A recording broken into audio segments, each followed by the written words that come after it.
All right, first and foremost, I want to give all praises, honor, and glory to Yahweh, Bashim Yahushua, Bashim Kakwadash. I want to give double honor to the apostles of G-Master Rule well, and a peace, blessed salutations to the hopeful elect out there.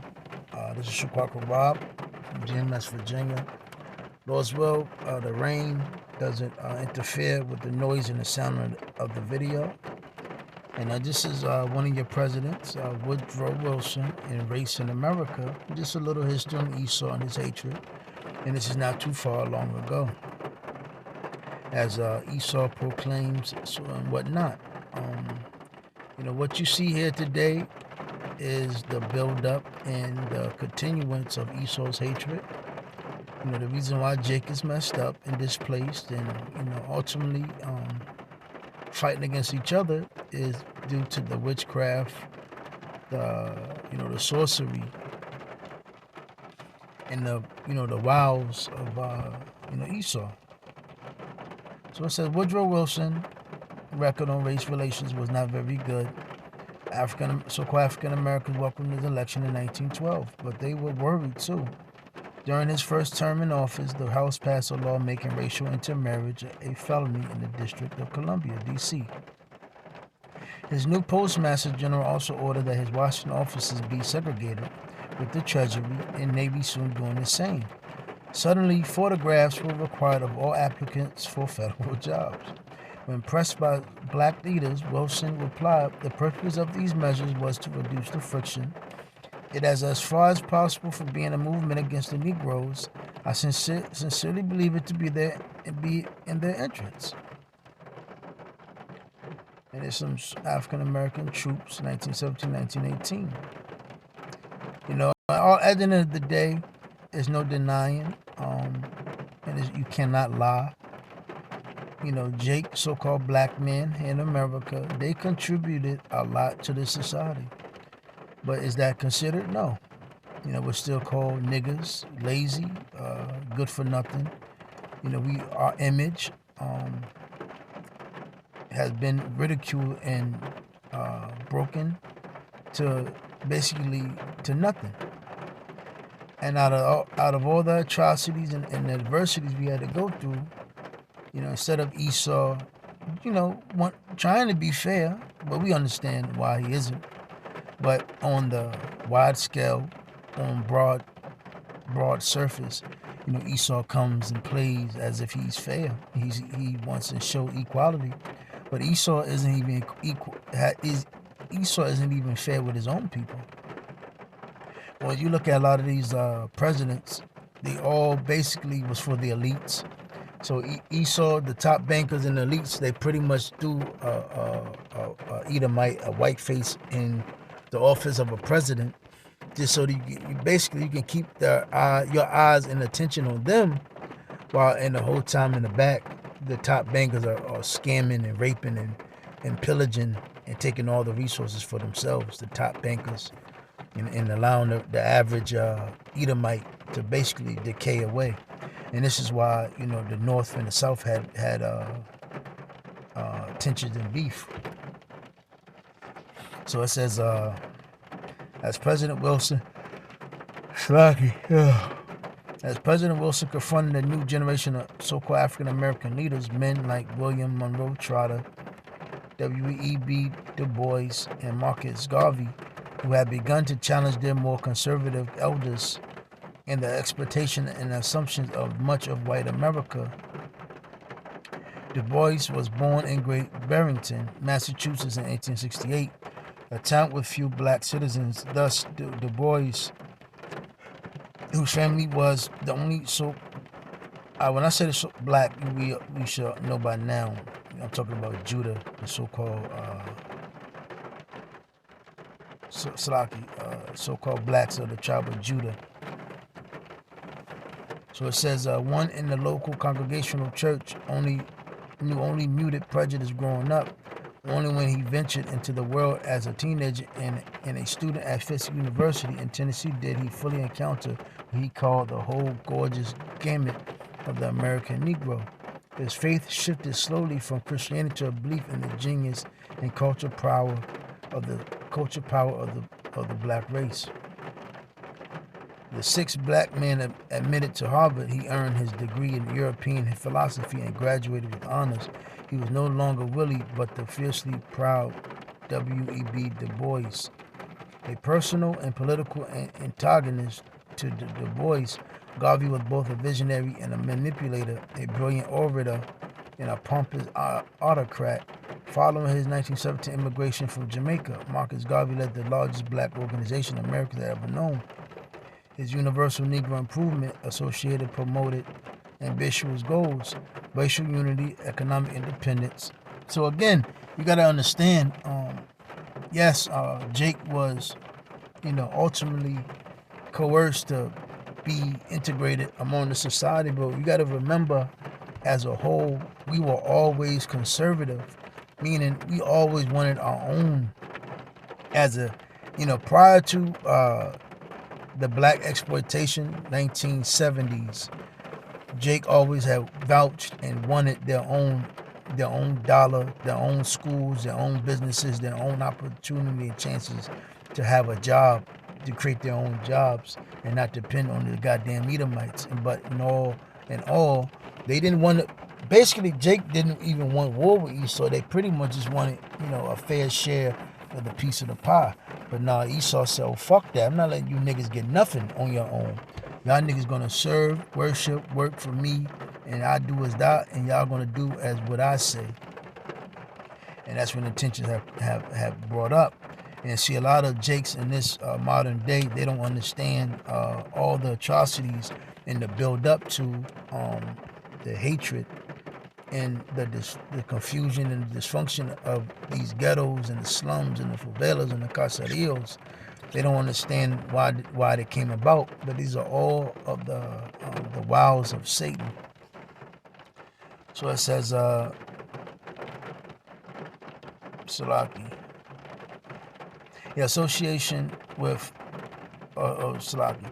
Educational achievement and moral reform. He inspired African Americans to support his economic enterprises with their hard-earned money, established the Black Star Line Shipping Company, and founded the Negro Factories Corporation, which developed grocery stores, a restaurant, a laundry and moving van fleet, and a publishing house. Born in Boston, 1872, Trotter attended Harvard and became the first black member of the Phi Beta Kappa Honor Fraternity. Trotter edited the militant newspaper The Guardian, which he founded to disseminate propaganda against discrimination. He advocated vociferously for racial and social justice, leading nonviolent protests not only against plays and such films as Birth of a Nation, which had glorified the Ku Klux Klan, but also against more accommodating black leaders like Booker T. Washington, along with Du Bois and others. Trotter organized the militant Niagara movement in 1905, but as the organizer evolved into the National Association for the Advancement of Colored People, Trotter would eventually drop out, accusing the group of being controlled by white money. When Wilson allowed his cabinet members to segregate governor offices, Trotter led the delegation from the National Independent Political League to meet with the president and protest this discriminatory policy. Wilson's explanation that segregation was caused by friction between the colored and white clerks and not done to injure or humiliate the colored clerks but to avoid friction infuriated Trotter. After the shouting match that followed, Trotter was ordered out of the White House. Trotter then did what Wilson considered unforgivable. Standing on the White House grounds, he held a press conference and detailed what had just happened. A Wilson supporter in 1912, Du Bois now sided with Trotter. In Du Bois' view, Wilson was by birth unfitted for largesse or view of depth or feeling about racial injustice. I'm trying not to read the whole thing, but Du Bois supported America's entry into war as one more way for black Americans to gain equality and advance political reform both at home and abroad. It was largely wishful thinking when black workers began appearing in the Great War factories in the North. White resentment intensified, leading to race riots in cities like St. Louis, a rampage by black troops near Houston over the arrest of one of their members coming to the aid of a black woman left 17 whites dead. 19 of the soldiers were convicted and executed without any chance to appeal. In 1919, the peace talks in Paris began. Du Bois reached Europe as part of the American press delegation. So this overall, there's a lot of tension here in America. And, when everybody thinks shit is sweet, and you gotta remember, there's going to be payback, because like the scripture says, vengeance belongeth to the Lord, and it's a righteous thing for the Lord to pay back vengeance who troubleth thee. And Esau going into Psalms, I can't remember right off top, but it goes into those snares and those traps that Esau has amplified, and I believe in Psalms 34 as well. The how you say the ways of the wicked. So it says but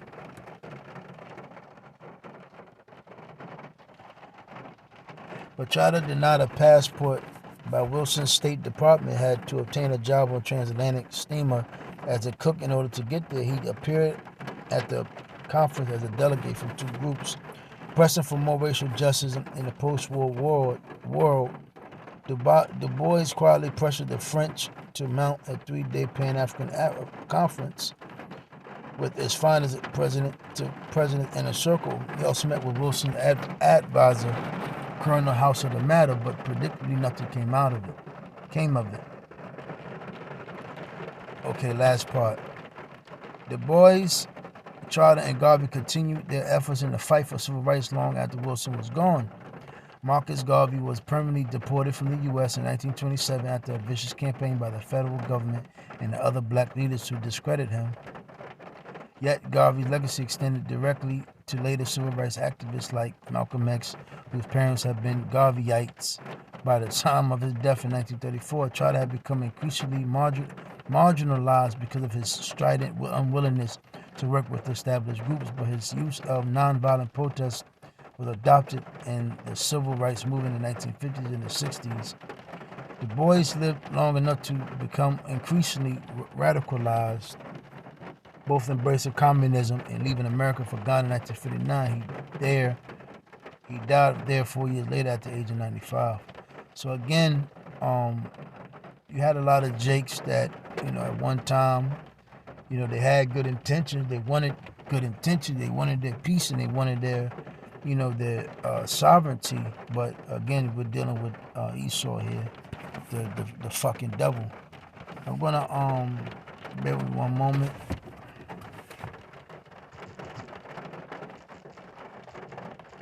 I'm gonna just get Obadiah, and I'm gonna just end it with that. So it says Obadiah 1. Let me see.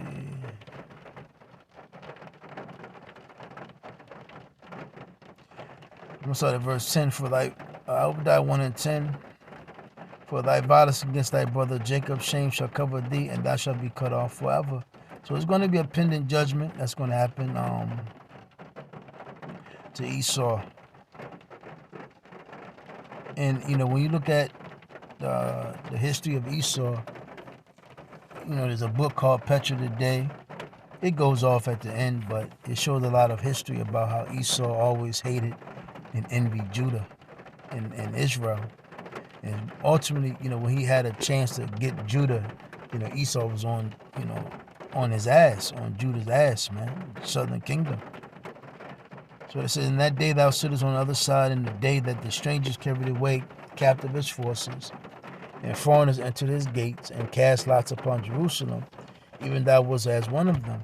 Yeah, so when Israel fell, Esau been on us, man.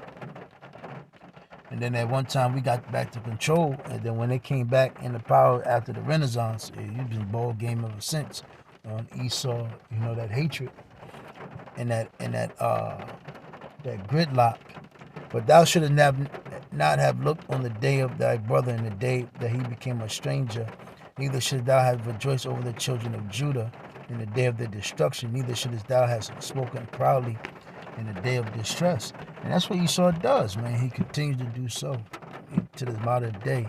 He constantly, reproach by words, try to make it seem like as if we're the worst thing. But when you look throughout history, Judah, Benjamin, Levi, and all the other tribes of the Northern Kingdom, we've done a lot. We've tried a lot, but ultimately, this is, that debt we had to pay back to Yahweh Bashim Rashad due to, going off and breaking the law, statute, commandments. So, yes, Jake had a lot of good intentions, and Jake wanted to, ultimately, fight for, to be segregated in peace and, equality. But, hey, we're dealing with Esau here. He doesn't believe in that. So it says, thou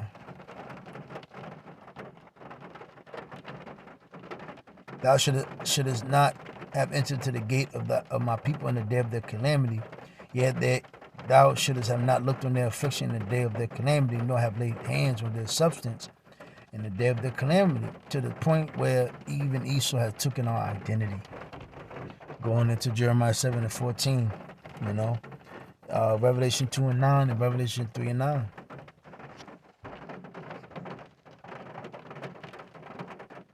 So neither shouldest thou have stood in the crossway to cut off those of his that did escape. Neither shouldest thou have delivered up those of his that did remain in the day of distress. And I'm going to read these two and I'm going to end it. Matter of fact, 3. For the day of the Lord is near upon all the heathen. As thou hast done, it shall be done unto thee. Thy reward shall return upon thy own head. So again, you can go read Bible Dictionary and look up Edom.